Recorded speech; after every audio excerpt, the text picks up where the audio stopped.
Hello everyone! In today's video, ay ipapasyal ko kayo sa aming front yard garden 3 years ago.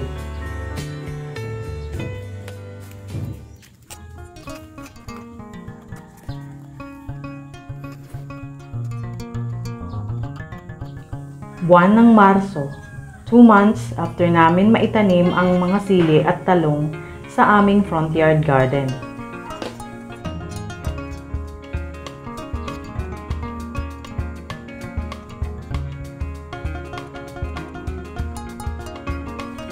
Makalipas ang 2 buwan, ganito na sila kalago.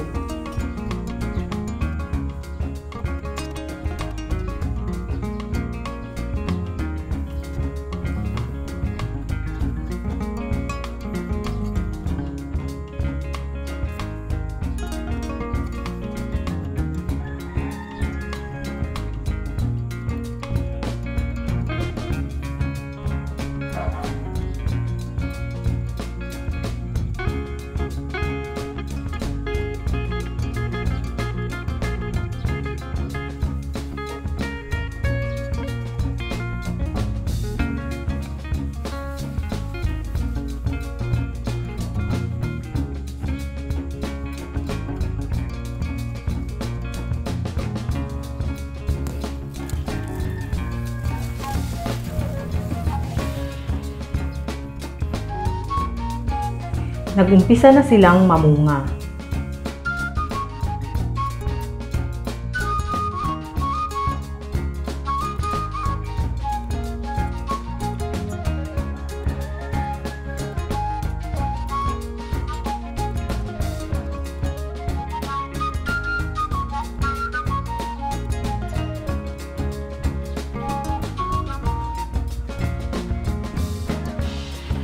Purong organic ang tanim namin dito.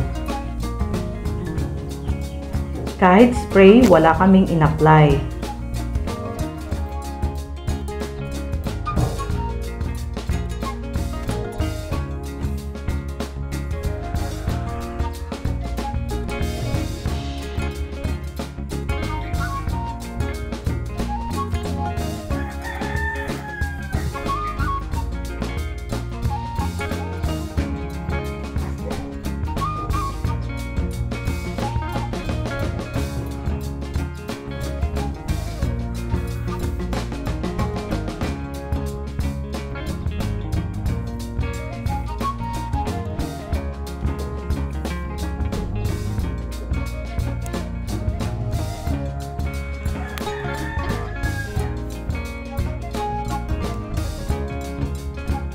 Hindi kami namroblema sa damo dahil halos walang tumubo.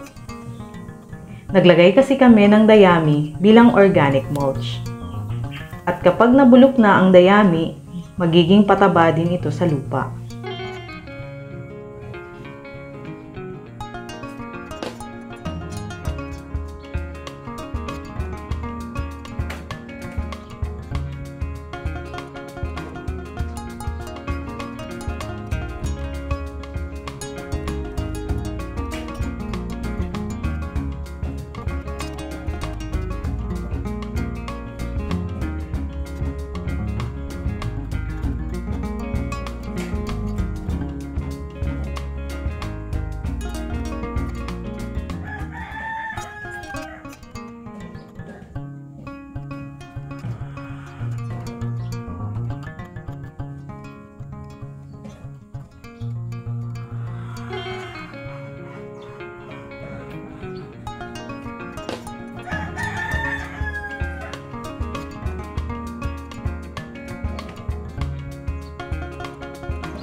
Ang pandilig namin ay galing sa mini pond at sa bomba. Dinidiligan ko rin ng hugas bigas 1 o 2 beses sa isang linggo.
Kapag may napansin akong nalalantang sanga, pinuputol ko ito.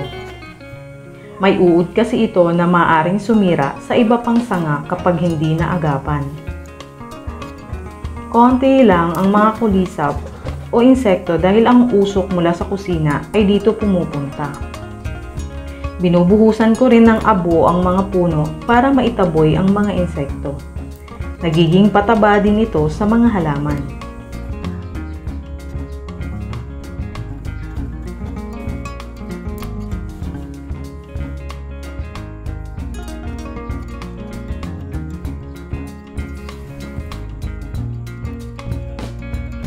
Kapag inatake ng stem borer ang sanga, malalanta na ito kaya dapat putulin agad at patayin ang uod.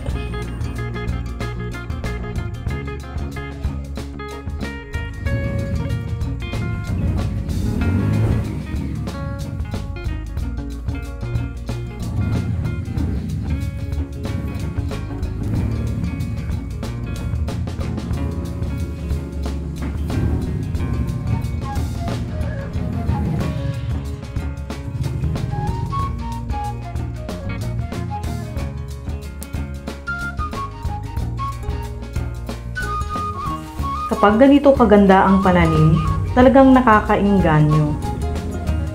Makakapamitas ka ng sapat para sa pamilya mo. Makakapagbenta ka para magkalaman ang bulsa mo. Pati kapitbahay, maaambunan din ng blessings mo. Anong saya ng puso mo?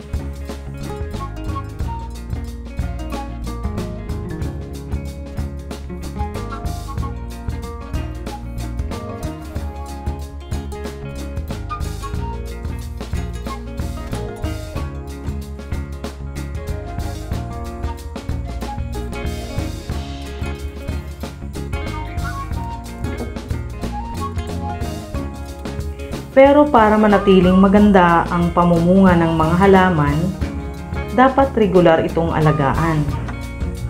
Ipapasilip ko sa inyo ang simpleng paraan ko ng paggawa ng compost. Ito ay lumang timba na may butas sa ilalim.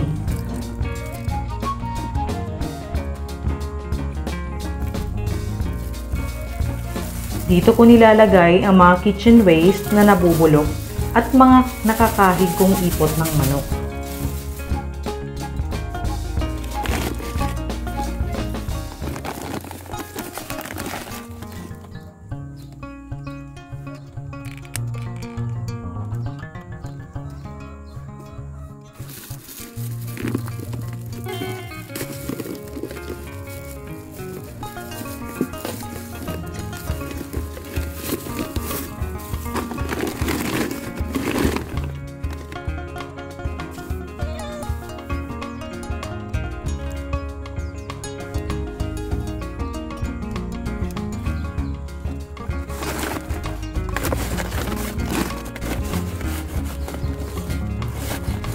Nilalagyan ko ng lupa ang ibabaw para hindi gaanong mangamoy at nakakapagpabilis din ito ng decomposition process.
Tinatakpan ko ng plastic sa ibabaw para ma-retain ang moisture at lalong bibilis ang pag-decompose.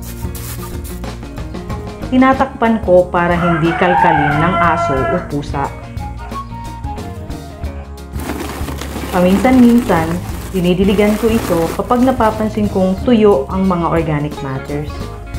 Kapag puno na, naghihintay na lang ako ng 1 to 2 months para i-harvest ang compost.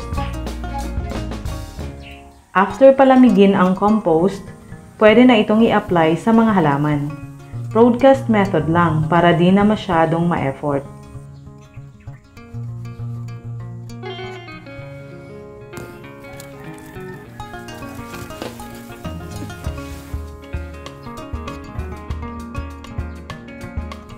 Ensaladang talong o torta. Pwede rin adobo o ginisa. Masarap ding ihalo sa sinigang, talagang mapapahigop ka. At syempre, di pa uhuli ang pinakbet na paborito ng marami. Thank you for supporting our channel.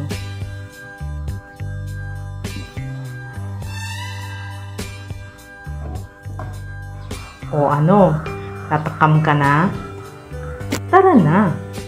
Let's grow!